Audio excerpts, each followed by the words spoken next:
कोडोलीतील माऊली मंदिर पालखी सोहळ्याचे पंढरपूरकडे प्रस्थान। पन्हाळा तालुक्यातील कोडोली इथली टाळ मृदंग विणाच्या निनादात मुखी हरिनामाचा गजर करीत श्री माऊली मंदिराच्या श्रीनाथ वारकरी संप्रदाय सेवा मंडळाची पायी दिंडी पालखी सोहळ्याचे पंढरपूरकडे भक्तिमय वातावरणात प्रस्थान झाले।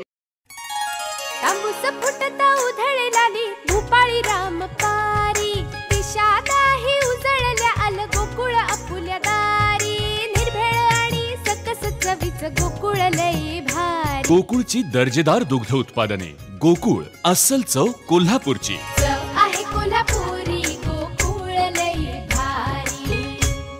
सकाळी श्री ज्ञानेश्वर महाराज मंदिरात पालखीमध्ये श्री विठ्ठल रुक्मिणी यांच्या मूर्तीची विधिवत स्थापना करण्यात आली।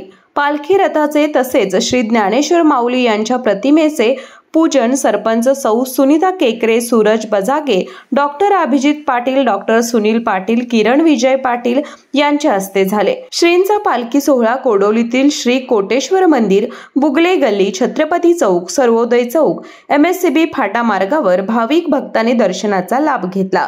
श्रीनाथ वारकरी संप्रदाय सेवा मंडळाचे अध्यक्ष निवृत्ती शिणगारे यांसह मंडळाचे सदस्य यांनी या सोहळ्याचं नियोजन केलं होतं। यामध्ये मोठ्या संख्येने वारकरी सहभागी झाले आहेत। कोडोली सुतारकी भागातील रायगड कॉलनीत श्री आत्मलिंगेश्वर मंदिर येथे श्री माऊली पालखी सोहळ्याचे स्वागत करण्यात आले।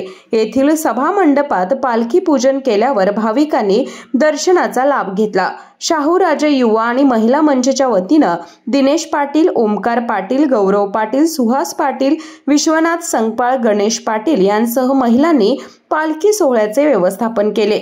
KK न्यूज साठी कोडोलीहून सनी काळे। अशाच नवनवीन अपडेट पाहण्यासाठी आमच्या KK न्यूज चॅनेलला सबस्क्राइब करा।